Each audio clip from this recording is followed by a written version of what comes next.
Aujourd'hui, on parle au maximum, tout mouillé, j'ai envie de dire, de 2000 entreprises en France qui sont labellisées. Les entreprises labellisées aujourd'hui représentent 0,037% des entreprises en France, c'est-à-dire rien. Des points qu'on oublie souvent et peut-être qui peut être un peu reproché, c'est qu'un label, c'est aussi de la visibilité.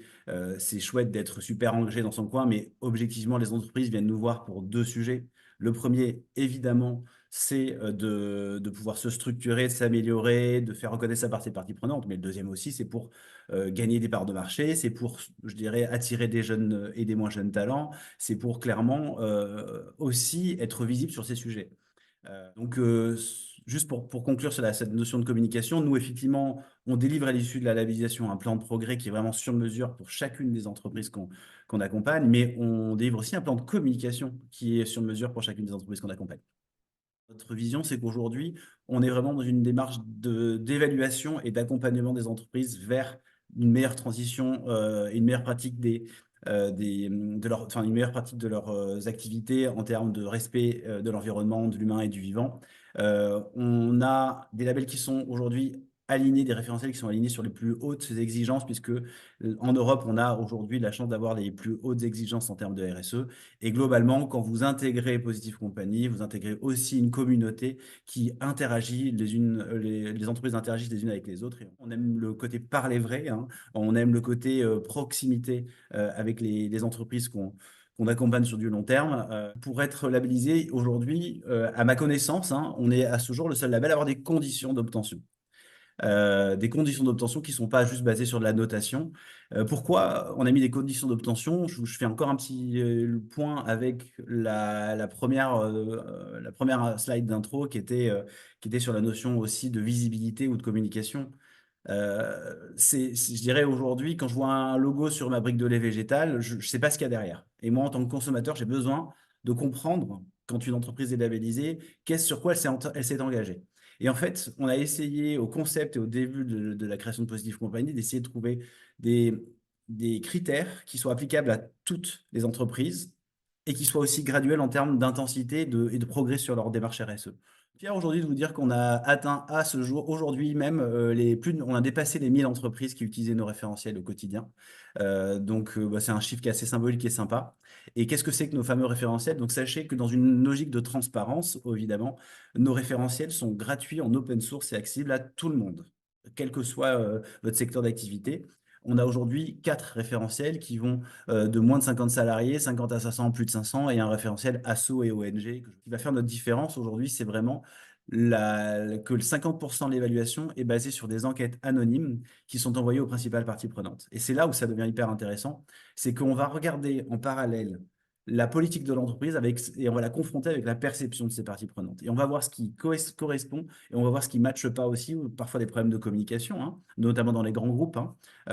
Mais c'est extrêmement intéressant de voir finalement parfois cette dissonance ou cette concordance entre les deux. Et donc, ça nous permet aussi de vérifier que les engagements RSE d'une entreprise ne soient pas juste une charte qu'on met dans un coin sur un fichier Excel ou Word ou j'en sais rien et qui reste dans un dossier sur un serveur. Il faut absolument que ces chartes aujourd'hui soient appliquées dans l'entreprise. Et ce qui est assez intéressant, c'est que le fait que les parties prenantes comptent pour la moitié de la note, les entreprises qui sont peut-être moins structurées sur la partie documentaire peuvent potentiellement compenser par leurs bonnes actions. Aujourd'hui, on se positionne comme au service des parties prenantes pour être leur voix. Et donc, ce qui est extrêmement intéressant, c'est que ça vous délivre un plan d'action RSE qui est vraiment sur mesure et qu'on vous restitue ici, avec par priorité. Donc, ça vous permet vraiment de suivre, et c'est ça qu'on va suivre tous les 6 mois ensemble avec Positive Company jusqu'à l'audit de renouvellement. On fait des points tous les 6 mois et on dit où est-ce que vous en êtes sur le plan d'action, est-ce que vous avez avancé sur tel ou tel sujet, etc. Et puis, ça nous permet vraiment, tous ensemble, d'accélérer sur la RSE. Mais ce qui est aussi intéressant dans cette démarche-là, c'est que ça permet de prioriser ces chantiers. Et ça permet aussi de les aligner avec les attentes de ces parties prenantes. Et donc, si vous devez retenir qu'une chose aujourd'hui, c'est quand vous allez mener des actions avec Positive Compagnie, elles vont faire mouche auprès de vos parties prenantes parce que vous n'êtes pas à côté de la plaque, quoi, hein, tout simplement. Donc, on restitue un rapport d'audit, le plan d'action RSE moyen, long terme, des résultats de toutes les enquêtes, un plan de communication interne et externe. Et puis, on a vraiment une très forte accélération, notamment sur cette année, avec de plus en plus de grandes entreprises aussi. Donc, vous voyez, dans les références, on a pas mal de références dans les médias. Je pense qu'on est aujourd'hui la référence justement dans les médias. Et puis aussi enfin, je dirais c'est très varié dans le domaine de la santé, des produits, de la transformation des produits, de la mer ou autre, dans les associations aussi avec Surfrider par exemple qui est labellisé, des enjeux et des hommes qui est aussi labellisé Bicorp. Il y a quelques entreprises qui ont la double labellisation parce que la notion d'interroger les parties prenantes les intéresse souvent beaucoup aussi.